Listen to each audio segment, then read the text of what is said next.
India is the mother of democracy. कैसी police हो आप? कैसी पुलिस हो? मार रहे हो आप लोग, कपड़े मार रहे हो आप लोग। अरे तो लेडीज को इसका मतलब थोड़ी नहीं मारोगे, यूनिफॉर्म के अपनी दोस्त से मार रहे हो क्या? इस देश को संभाल लेना, वरना 75 साल बाद कोई गंवार इसको धर्म के नाम पर बांट देगा। 20 जुलाई सुबह के 4:40 जंतर मंतर पर प्रोटेस्ट कर रहे कुछ लोग आसपास का माहौल देखने के लिए निकलते हैं कि तभी पास के एक रास्ते पर उन्हें अचानक से एक टूटी फूटी वैन खड़ी हुई दिखती है। ये वैन पहले यहाँ नहीं थी, मानो ऐसा लगा कि इसे जानबूझकर इस हालत में यहाँ खड़ा किया गया। दूसरी तरफ जंतर मंतर के एकदम बाहर अचानक से कुछ लोगों को पत्थरों से भरे हुए ट्रक्स खड़े हुए मिलते हैं। भाई ये जो गाड़ी देख रहे हैं आप, इसमें पत्थर आए हुए हैं, ईंटें आई हुई हैं। ये सब रात के अंधेरे में अचानक से हो रहा था। इस पॉइंट तक इस प्रोटेस्ट को शुरू हुए 20 दिन से ज्यादा हो चुके थे और सब कुछ 100% नॉन वायलेंट और पीसफुल रहा था। लेकिन अब पास के ही संसद मार्ग के पास एक टूटे शीशों वाली पिचकी हुई गाड़ी भी खड़ी हुई दिखती है। अजीब बात यह थी कि इस इलाके में कोई गाड़ियां अलाउड नहीं थी और पुलिस ने इस सड़क को चारों तरफ से बंद भी किया हुआ था। यानी पुलिस की परमिशन के बिना यहाँ पर अचानक से ऐसी गाड़ियां आ जाना पॉसिबल नहीं था। समझदार लोग इसी पॉइंट पर समझ गए थे कि आगे क्या होने वाला था। इस गाड़ी पर कुछ प्रोटेस्टर्स ने एक नोट लिखकर छोड़ दिया। इस पर लिखा था, ये प्रशासन द्वारा आंदोलन को बदनाम करने के लिए प्लांट किया गया। इसी रात को दोस्तों, दिल्ली पुलिस जंतर मंतर से सारे मेटल डिटेक्टर्स और सारे सिक्योरिटी चेक्स हटा देती है। ये देखिए, दिल्ली पुलिस ने सारी चेकिंग बंद कर दी है। कोई मेटल डिटेक्टर में कोई चेकिंग नहीं हो रही है, सब ओपन है, पब्लिक सब ऐसे ही आई जा रही है। ऐसा करना बड़ा ही अजीब था क्योंकि अगली सुबह एक बड़ी प्रोटेस्ट मार्च निकलने वाली थी और भी ज्यादा लोगों की आने की उम्मीद थी, तो इस लिहाज से सिक्योरिटी बढ़ाई जानी चाहिए थी। लेकिन यहाँ पर उल्टा ही हो रहा था। इसके पीछे एक बेहद सिनिस्टर प्लान रचा जा रहा था। कोई चेकिंग नहीं है, कल को कुछ होगा तो रिस्पॉन्सिबिलिटी कौन लेगा? अगली सुबह जो हुआ वो किसी ने एक्सपेक्ट नहीं किया था। एक तानाशाह सरकार अपनी सत्ता को बचाने के लिए लोकतंत्र का गला घोटने के लिए तैयार बैठी थी। सरकार ने अपने ही देश के लोगों के खिलाफ जंग छेड़ दी। बच्चा अंदर, अभी और मारेंगे, ऐसा धमकी दे रहे हैं। ये है Democracy is one of our sacred and shared values.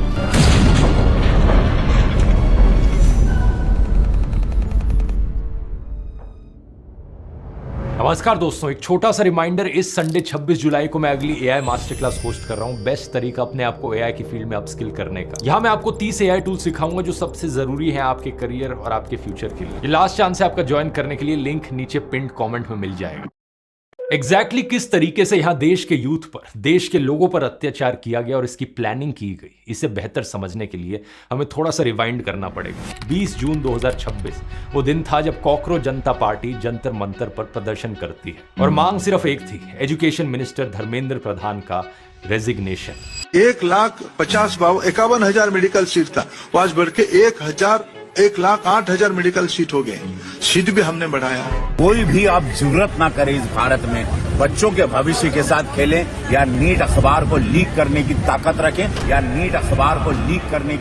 रखें। करीब 8 दिन बाद 28 जून को सोशल एक्टिविस्ट सोनम वांगचुक भी जंतर मंतर पहुंचते हैं और इस मुद्दे पर अनशन पर बैठ जाते हैं। भारत माता की। ये अनशन शांतिपूर्ण तरीके से चलता है, पुलिस को भी इससे कोई आपत्ति नहीं होती। इनफैक्ट कई सारे ऐसे वीडियो सामने आते हैं जहां पर प्रोटेस्टर्स और पुलिस के बीच में इंटरैक्शंस बड़े फ्रेंडली तरीके से हो रहे हैं, लेकिन सरकार की तरफ से इसे पूरी तरीके से इग्नोर किया जाता है। अनशन के पहले 17 दिनों में सोनम का वजन लगभग 8 किलो से गिर जाता है। धीरे धीरे सोशल मीडिया के माध्यम से सोनम वांगचुक की तस्वीरें और वीडियो सोशल मीडिया पर वायरल होने लगते हैं। कमजोर हालत में देखकर लोगों का दिल दहल जाता है। इनके समर्थन में देश भर में आवाजें उठने लगती हैं और यहीं पर आता है सबसे बड़ा टर्निंग पॉइंट इस प्रोटेस्ट का।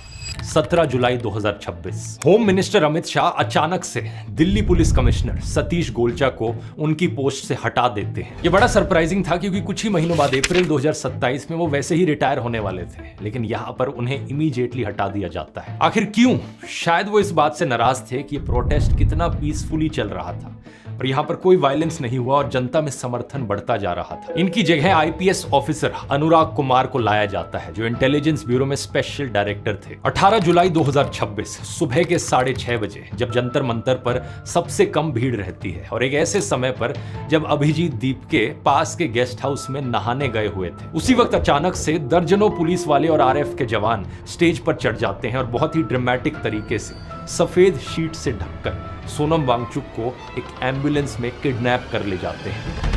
उन्हें जबरदस्ती उठाकर सफदरजंग हॉस्पिटल में एडमिट कराया जाता है। सोनम वांगचुक को दिल्ली पुलिस ने जंतर मंतर से अनशन के 21वें दिन जबरन उठाया है और वो दिल्ली के सफदरजंग अस्पताल वहां उन्हें ले गई है। सवाल ये कि क्या पिछले दिल्ली पुलिस के कमिश्नर सतीश गोलचा को इसलिए हटाया गया क्योंकि उन्होंने ये करने से मना कर दिया था? शायद यहां पर सरकार को उम्मीद थी कि अगर मूवमेंट का चेहरा हट जाएगा तो प्रोटेस्टर्स की हिम्मत टूट जाएगी। अब हिम्मत टूटी या नहीं ये तो 20 जुलाई को पता चलना था, लेकिन उससे पहले 19 जुलाई की रात को दिल्ली में ढेर सारे इंतजाम किए जाते हैं। शाम को 7 बजे डीसीपी न्यू दिल्ली के ट्विटर अकाउंट से ट्वीट आता है, दिल्ली पुलिस BNSS का सेक्शन 163 लगा देती है, जिसके हिसाब से 5 से ज्यादा लोग एक जगह इकट्ठे नहीं हो सकते थे। अपने धमकी भरे अंदाज में लोगों से अपील करती है पुलिस कि वो ऐसे किसी भी मार्च का हिस्सा ना बने। इस रात स्टूडेंट्स को रोकने के लिए 10-10 फीट ऊंचे बैरिकेड्स लगाए जाते हैं। पहले तो 3 लेयर की बैरिकेडिंग थी ही, जब उससे भी काम नहीं चला तो बाद में इन बैरिकेड्स को वेल्ड करके जोड़ दिया गया। इसके अलावा सरकार ने इस पूरे एरिया में जगह जगह कम्युनिकेशन जैमर्स लगा दिए ताकि लोग आपस में बात ना कर पाए। सेंट्रल दिल्ली की 150 साइट्स पर इंटरनेट भी बंद करवा दिया गया ताकि अंदर से कोई वीडियो, कोई तस्वीर बाहर ना जा सके। चारों तरफ से प्लानिंग सेट थी इस मूवमेंट को पूरी तरीके से कुचलने की। बारिश हुई लेकिन भीड़ कम नहीं हुई। हजारों की तादाद में स्टूडेंट्स मेट्रो से भी आने लगे। सुबह के 9 बजे के करीब दिल्ली मेट्रो की अनाउंसमेंट आती है। सिक्योरिटी रीजंस की वजह से 5 मेट्रो स्टेशंस बंद कर दिए जाते हैं। जनपथ, राजीव चौक, पटेल चौक, सेंट्रल सेक्रेटेरिएट और सेवा तीर्थ, ये 5 स्टेशंस मार्च के रूट पर पड़ते थे। यानी जिस वक्त लोगों को जंतर मंतर पहुंचना था, ठीक उसी वक्त वहां पहुंचने के सारे रास्ते बंद कर दिए गए थे। भारी भीड़ अंदर जमा हो गई। लोगों ने मेट्रो स्टेशंस के अंदर ही नारे लगाने शुरू कर दिए।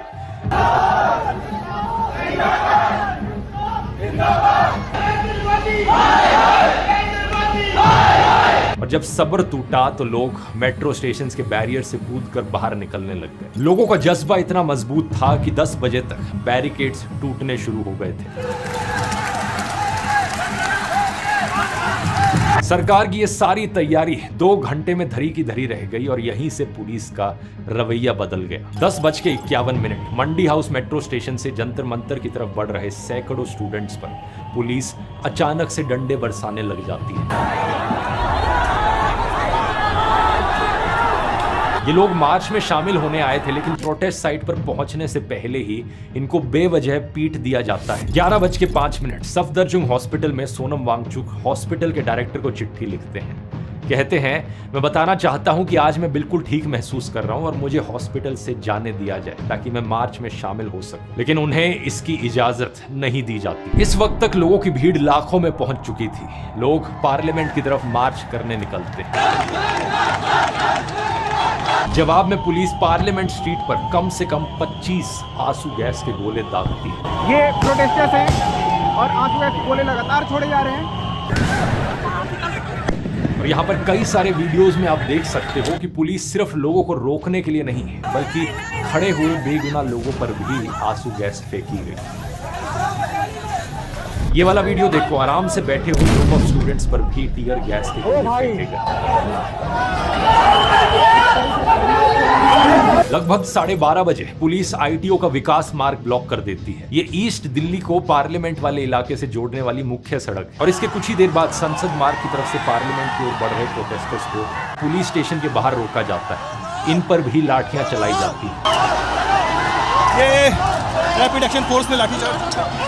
यूट्यूबर श्याम मीरा सिंह भी यहाँ इस पॉइंट पर भीड़ में मौजूद थे और इन्होंने वीडियो पर रिकॉर्ड किया कि किस तरीके से लोगों को बेरहमी से मारा गया। आंसू गैस के गोले डाले जा रहे हैं और लाठीचार्ज की जा रही है। आप एकदम दंगे जैसी रिपोर्ट हो रही है। देखिए देखिए देखिए देखिए देखिए देखिए देखिए देखिए देखिए देखिए देखिए देखिए ये क्या आंसू गैस नहीं है। और देखिए देखिए जा रहे लोग, देखो नॉर्मल जाते हुए लोगों को पीट रहे भाई, नॉर्मल जाते हुए। इस बीच पार्लियामेंट के गेट बंद कर दिए जाते हैं। करीब 1:30 बजे प्रोटेस्टर्स को रफी मार्ग से डिटेन किया जाता है।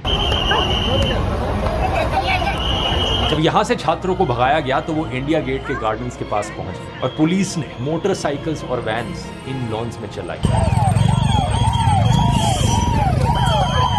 इसके बाद स्टूडेंट्स प्रेस क्लब और रायसीना रोड पर ही बैठ गए, लेकिन कुछ प्रोटेस्टर्स पार्लियामेंट के काफी नजदीक जरूर पहुंचे। इसी पॉइंट पर एक ये खौफनाक वीडियो सामने आता है जहां पर सिक्योरिटी फोर्सेस फायरिंग पोजीशंस लेकर बैठती हैं, मानो जलियांवाला बाग का सीन हो। जनरल डायर ऑर्डर दे रहे हो फायर करने का। इसी वक्त पार्लियामेंट कॉम्प्लेक्स के अंदर मल्टी टियर्ड लॉकडाउन कर दिया जाता है और सिक्योरिटी पर्सनल्स लोहे के गेट्स को फिजिकली पकड़कर खड़े हो जाते हैं। इसी बीच नरेंद्र मोदी एक डरे हुए तानाशाह की तरह पार्लियामेंट बिल्डिंग को छोड़कर भाग निकलते हैं। पुलिस ने जब लोगों को जंतर मंतर की तरफ आने से रोका तो कनॉट प्लेस और जनपथ में भी हजारों लोग इकट्ठे हो गए। कनॉट प्लेस के सेंट्रल पार्क को स्टूडेंट्स ने डेमोक्रेसी पॉइंट घोषित कर दिया और यहां से हिलने से इनकार कर दिया। यहां मौजूद थे यूट्यूबर सार्थक गोस्वामी, जिनको एक स्टूडेंट ने बताया कि इसी इलाके में पुलिस वालों ने लाठीचार्ज किया और प्रोटेस्टर्स और स्टूडेंट्स पर पत्थरबाजी करी। तो इन्होंने लाठीचार्ज और पत्थर चार्ज कर दिए और बहुत पुलिस वालों ने, और जो पुलिस वाले थे उन पर बैच नहीं था नंबर प्लेट का। इसका एक बड़ा क्लियर वीडियो इस सामने आया है जहां पर आप क्लियरली देख सकते हो कि पुलिस वाले स्टूडेंट्स पर पत्थर फेंक रहे हैं। पुलिस के द्वारा किए गए इस वायलेंस के ढेर सारे वीडियोस मौजूद हैं, ऐसे वीडियोस जिनमें महिलाओं को बेरहमी से मारा जा रहा है, निहत्थे लोगों को बुरी तरीके से पीटा गया। यहाँ तक पुलिस ने लोगों की मदद करने आ रहे डॉक्टर्स तक को भी नहीं छोड़ा। हम डॉक्टर्स हैं, हम शांति से हेल्प करने आए थे, हम नारे भी नहीं लगा रहे थे। उन्होंने बोला तुम्हें बुलाया किसने, डंडे मारे उन्होंने हमें। जनपद पर तो एक पुलिस वाले ने एक बच्चे का काफी देर तक गला दबा कर रखा। सबसे डिस्टर्बिंग बात यह थी कि जिन पुलिस वालों को यहाँ तैनात किया गया था उनकी वर्दी से नेम प्लेट्स हटाई गई थी। आपका टैग किधर है, आपका नेम प्लेट किधर है, प्लीज आंसर अस। इवन सरकारी दंगा नियंत्रण वाहनों की नंबर प्लेट छिपाई गई थी और जो पुलिस वाले बेरहमी से स्टूडेंट्स को मार रहे थे उन्होंने रुमाल से अपना चेहरा छुपाया हुआ था, बिल्कुल आतंकवादियों की तरह बिहेव कर रहे थे। इसके अलावा हमें यह भी देखने को मिला कि कैसे कुछ लोग साधारण कपड़ों में आए पुलिस वालों के साथ घूम रहे थे और पुलिस वालों की तरफ से मारपिटाई कर रहे थे। जब यूट्यूबर समदीश भाटिया ने इसके बारे में पुलिस से सवाल किया तो वहां उनको ही धक्का देकर पुलिस आगे बढ़ गई। आपके बंदे सिविल क्लोथिंग में क्यों हैं? आपकी नेम प्लेट क्यों नहीं है? ये तो बताओ, ये बताओ ना, आप बताओ तो सही। हम नागरिक हैं आपके देश के, आप बता क्यों नहीं रहे हो? आपका कोई कमिश्नर आके बताए। दोपहर के लगभग 3:30 बजे तक पुलिस जंतर मंतर के भीतर घुस आई थी और वहां भी लाठीचार्ज होना शुरू हो चुका था। श्याम मीरा सिंह का ये वीडियो देखिए, स्टूडेंट्स को किस तरह दौड़ाया गया कि उनकी चप्पलें तक वहीं छूट गई। दिल्ली पुलिस ने उस स्टेज तक को डिसमेंटल कर दिया जहां सोनम वांगचुक ने 3 हफ्तों तक अनशन किया था। जो जर्नलिस्ट, ग्राउंड रिपोर्टर्स और यूट्यूबर्स यहां मौजूद थे उन पर भी हिंसा करने लगी पुलिस। यूट्यूबर सार्थक गोस्वामी को भी एक सिविल ड्रेस में घूम रहे आदमी ने धक्का दिया और लाठी से मारा। वो जो था ना, गद्दी पकड़ के ऐसे करके फेंका है भी मुझे ना, नेम टैग है, तुंदलू सी आई हुई है उसकी, हाथ में लठ है, साथ में बैठे हुए हैं तो चिल्ला लेंगे। गुंडों को बुला के पिटवाया अपनी जनता को। समदीश भाटिया पर भी लाठियां चलाई गई। आप जाइए, आपके लिए फायदा रहेगा, ठीक है? आप जाइए। मैं तो जा रहा था, आप ही ने मारी ना लाठी, आप ही ने मारी ना, आप जाइए। आप बीइंग ह्यूमन चैनल चलाने वाले रमित वर्मा को तो पुलिस ने इतनी जोर से मारा कि उनके सर से खून निकलने लगा। 5-7 मिनट पहले मेरा सर फट चुका था। 5-7 मिनट बाद भी जब उसको पुलिस वाले को दिखा भी है कि ये खून में लथपथ है, फिर भी उसने घुमा के मेरे जबड़े पे मारा है। मैं इन सभी ग्राउंड जर्नलिस्ट को यहाँ पर सैल्यूट करता हूँ जो इतनी तमाम दिक्कतों के बावजूद ग्राउंड पर मौजूद थे और सच बाहर लाने का काम कर रहे थे। इन्होंने वो काम किया जो मेन स्ट्रीम मीडिया को करना चाहिए। अगर ये नहीं होते तो हमें ये सारी खबरें भी नहीं पता चल पाती, क्योंकि उस दिन पूरे एरिया में इंटरनेट ब्लॉक कर दिया गया था। इस बीच में मोदी सरकार ने सबका ध्यान भटकाने के लिए बातचीत का नाटक भी किया। सुबह 10:40 पर खबर आती है कि सीजेपी के चीफ स्पोक्स पर्सन सौरभ दास को डेप्यूटी कमिश्नर के ऑफिस ले जाया गया है। सेंटर की तरफ से बात कर रहे थे डीसीपी सचिन शर्मा। पहले सरकार कहती है कि हम एक डिस्ट्रिक्ट मैजिस्ट्रेट को भेज देते हैं आपके साथ बातचीत करने के लिए, फिर कहती है यूनियन सरकार के एक सेक्रेटरी से मिल लो, फिर मिनिस्टर ऑफ स्टेट से मिलने का ऑफर आता है, लेकिन सीजेपी ने हर बार मना कर दिया। उन्होंने कहा कि या तो हम प्रधानमंत्री से मिलेंगे या किसी यूनियन कैबिनेट मिनिस्टर से मिलेंगे। आखिर में उनको हेल्थ मिनिस्टर जेपी नड्डा से मिलवाने की बात की जाती है। 2 घंटे तक इंतजार करवाया जाता है। 2 घंटे के इंतजार के बाद जेपी नड्डा उनसे सिर्फ 10 मिनट के लिए मिलते हैं और कहते हैं कि उनकी डिमांड्स पर वो इंटरनली बात करेंगे। लेकिन सच बात ये थी दोस्तों कि ये पूरी चीज एक डिस्ट्रैक्शन थी। प्रोटेस्ट जब अपनी पीक पर था तो सारे लीडर्स और स्पोक्स पर्सन को वहां से गायब कर देना ताकि प्रोटेस्टर्स को कोई लीडर ही ना दिखे। और इसी मौके का फायदा उठाकर पुलिस ने सब पर लाठीचार्ज किया और सबको मारना पीटना शुरू किया। कैसे रखते हो? जो लोग देश को टुकड़े टुकड़े करना चाहते हैं वही लोग आज डफली बजा रहे हैं जंतर मंतर में।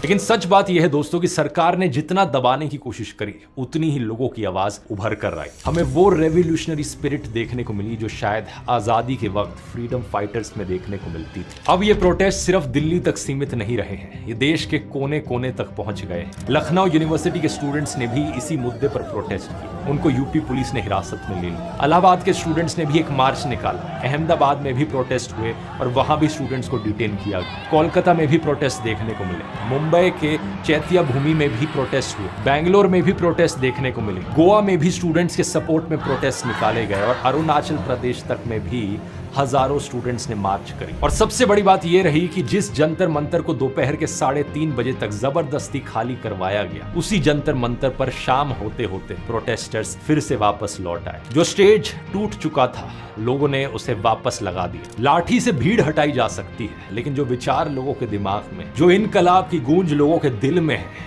उसे कोई लाठी नहीं हटा सकती। ये आने वाली कई जनरेशंस के लिए प्रेरणा बनेगी। कैसे एक जमाने में इंडियंस ईस्ट इंडिया कंपनी के खिलाफ खड़े हुए थे और आज यही इंडियंस वेस्ट इंडिया कंपनी के खिलाफ खड़े हैं। आज दुनिया देख रही है कि कैसे एक लोकतांत्रिक कहे जाने वाले देश की सरकार ने अपने ही बच्चों के खिलाफ साजिश रची और अपने ही लोगों पर एक जंग छेड़ दी। सबसे अजीब बात पता है क्या इस पूरी चीज में, कि बच्चों की तरफ से सिर्फ एक डिमांड थी कि एग्जाम्स की चोरी ना हो, एक बेहतर एजुकेशन मिनिस्टर को बिठाया जाए। हम युवाओं ने क्या मांगा? सिर्फ एक धर्मेंद्र प्रताप से इस्तीफा ही तो मांगा है। और सिर्फ इसी चीज के लिए उन पर आंसू गैस छोड़ी गई। मैं इस प्रधानमंत्री से सिर्फ इतना कहना चाहूंगा, shame on you Narendra Modi. जो सरकार बच्चों को लाठियां मार रही है उसका जाना तय हो गया है, बस समय की बात है। मैं इस सरकार से कहना चाहूंगा, ज्यादा तानाशाही मत दिखाओ, लोगों की लिमिट टेस्ट मत करो कि किस हद तक लोग ये वायलेंस बर्दाश्त कर सकते हैं, क्योंकि अंत किसी भी वायलेंस का सही नहीं होगा किसी भी साइड के लिए। इतिहास में जो जो तानाशाह अपने आप को ज्यादा बड़ा समझ रहे थे, उतना ही खौफनाक उनका अंत हुआ था।